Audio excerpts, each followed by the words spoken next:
Hello! It has been quite a while since I made a video on practically anything really, but I found something that I actually really wanted to make a video about. And, well, let's just get straight into it. I made a custom keyboard for the first time in my life. I basically had a video, or several videos, by a YouTuber by the name of Hippiotech recommended to me recently via the algorithm. So I watched one of his videos about a $30 AliExpress keyboard that he made.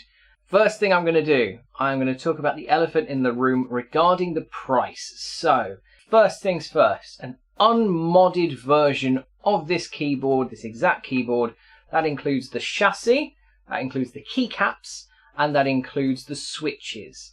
That will set you back on AliExpress 75-ish Great British pounds. In terms of keyboard enthusiasts and custom keyboards, that is quite cheap. Your total cost will probably come closer to about 85 or 90 pounds, depending on what you need to get. So, start with the chassis, the first bit of the keyboard, the bit that actually means it's a keyboard. I bought a GMK 67 65% keyboard chassis. This is the recommendation, or it's what he used in his video, so I thought I'd follow the same advice. I got mine in black. I think it's available in white and blue and something else, but I preferred the black. £28 for this keyboard body. It is a wireless keyboard. It's got Bluetooth connectivity and it's got a little wireless dongle, 2.4 gigahertz, so it's pretty responsive for a wireless keyboard. You can also plug it in with a nice braided USB-C cable that was included in the box. A couple of the main really good things about this board, particularly for the price, the chassis, is the fact that it's got some nice hot swappable switch slots. The other really actually quite good thing is that there's a surprisingly good amount of dampening and, general feel goodness. That's not a word, is it? But I'll go with it. Already included. There's foam backing on the keyboard PCB, and there's also gaskets inside the top part of the frame of the body. This is just extra insulated. It helps with the feel of the board as you're typing, and it can also affect the sound quite a bit. You do also get, with that price, a little volume knob, which is quite good. You get adjustable feet, which is surprisingly not on a lot of keyboards, particularly on budget ones, so count your blessings where you get them. And as well as that, you get RGB. That's not bad. The software I haven't actually used, but apparently you can download the software for it, but it is a bit dicky, so use that at your own risk. So we've talked about the keyboard chassis. Let's now talk about the keys. These are the other sort of important, most visible bit on the keyboard. And I got some GMK fans switches. They are double shot keys, so they feel very nice. And they are quite well constructed. The legend on them is very visible. There's no sort of blurring around the edges of it, so it feels very nice. The set cost me £21, which, not that bad. It's not great, but it's whatever. These keys are a cherry switch profile, which is perfect as a lead-in to the switches that I bought. These are midnight blue linear switches. Now I got these switches because, well, I thought they looked like quite good switches in the Hippiotech video.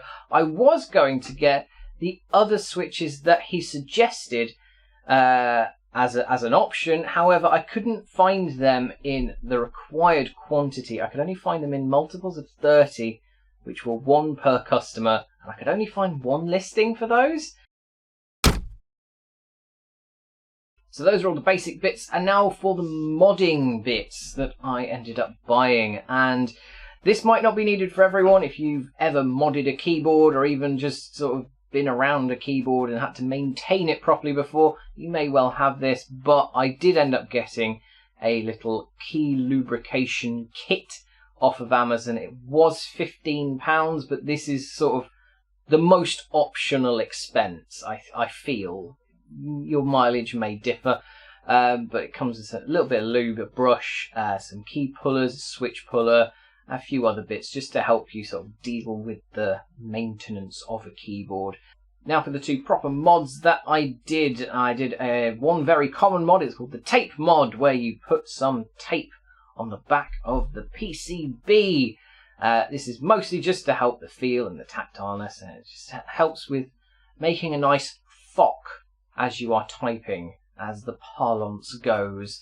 Now, I feel like it worked quite well, to be honest, but we will get onto that. The other mod, though, is slightly less common, and it is actually using moldable erasers, the things that a lot of painters use, which you get in bulk on Amazon quite easily. I got a set of 8 for around £5 or £6. The tape, by the way, was roughly the same price. But the moldable erasers, it was a very interesting technique. I was very surprised to see it done. Put in the bottom of the chassis to really, really amplify that sort of deadening of the sound. So you get no echo, you just get a very deep thok as you press the key, is the idea at least. So we've talked about all the mods and all the parts. Now let's get on to the fun part of building. Everything's arrived. It didn't take even that long to arrive. It took less than a week for everything. First thing we need to do is undo that case, and that was probably end up being one of the most difficult parts. That case is not screwed together like a lot of cases are. It's actually done with clips, and those clips seem to require the strength of 20 men to undo, but I did manage it with my manly arms eventually. And once I got it open, I had to take the PCB out of the case, as when I found out the foam was there. I didn't actually know there was foam there, but I also found the cables that attach it to the battery and to the I/O at the back. And what you could do in an ideal world, what you probably should do, is just remove those things.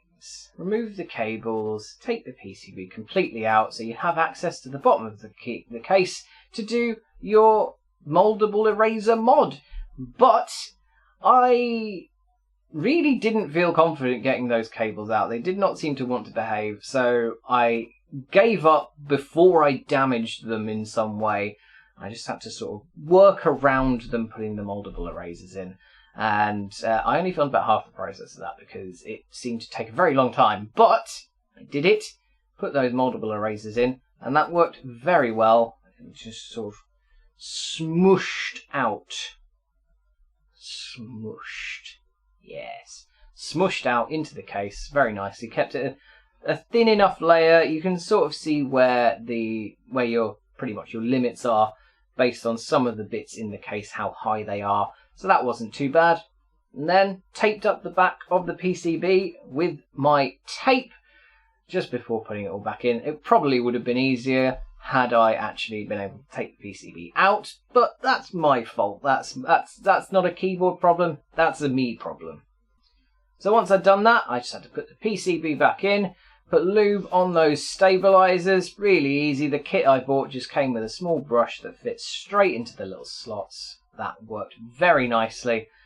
Pop all that back together, screw the top bit on, and then put the top part of the chassis, clip it back on, and that's that bit all done. That's the mods all finished in about, that's probably the shortest part of the whole build actually, only about 20 minutes, not even that, maybe even 15.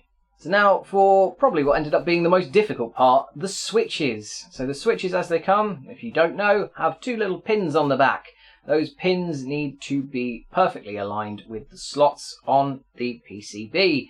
Some of them can arrive bent because they're just little tiny bits of metal. But I tried to align them as best as I could, put all those switches in, as 65 out of the 70 that I bought were put in.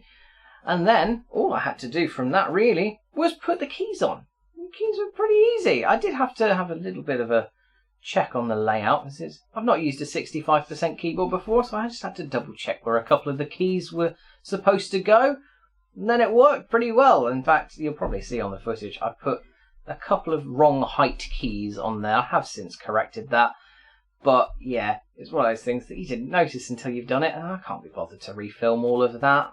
Now, I had to go and test the keyboard after I'd assembled it all. And this is where I was very glad that this had hot swappable key switches, because some of them weren't working. And that was just a distressing thing to learn. But I had a little keyboard tester loaded up on the browser, tested every key, and there's about 6 that weren't working.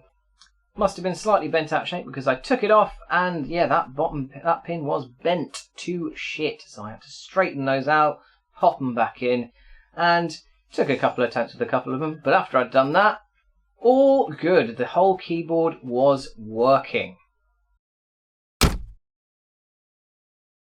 So that's the keyboard assembled, and now I'm just gonna leave you for a moment and just give you the final reveal. I'll give you some lovely beauty shots of this keyboard in action. It's lovely RGB.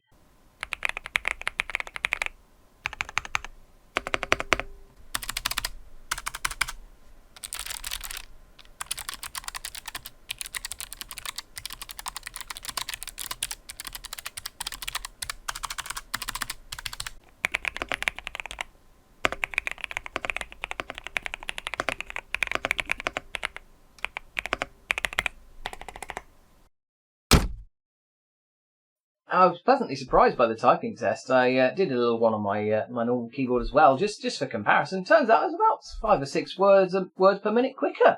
That was pleasantly surprising, actually. It's very, very nice to type on, I must admit. But let's get on to my conclusions about this whole project. So as I mentioned at the start, it is not quite as cheap as is made out in the original video. It is slightly more expensive. Your total costs, depending on shipping, depending on the specific components you buy, depending on what extras you have to buy or what mods you want to buy, can go between £75 and about £90, roughly. I'd actually say it's worth the money. It really wasn't quite as difficult as I thought it was going to be. I had a couple of hiccups, obviously. A couple of those were mostly just my mistakes. There was 1 or 2 things that weren't really my fault, but overall, it was a relatively simple thing to do. I think it took about 2 hours in total to make, which not really that bad. And for a keyboard that really does feel amazing to type on, I really do think it's worth it. It's probably about half the price, just under, that I paid for my normal keyboard. And I will say, just to back it up, I did type up the notes I made for making this video. I typed all the notes on that keyboard, and I had an absolutely wonderful time typing with it. The whole thing is just brilliant to use. Wonder if I use it doing the editing, actually. I do a lot of keyboard shortcuts on the editing. Maybe I'll give that a try. So yeah, that is my conclusion. I really do think that if you are willing to put in the money and the time to do it yourself, it is actually a worthwhile project. It is worth doing, and I really hope that you maybe are inspired to do it. You're a novice like me and just felt, I'll give it a try, because I think you could. I think it's worth giving a try, and I hope it inspires you to do something like it.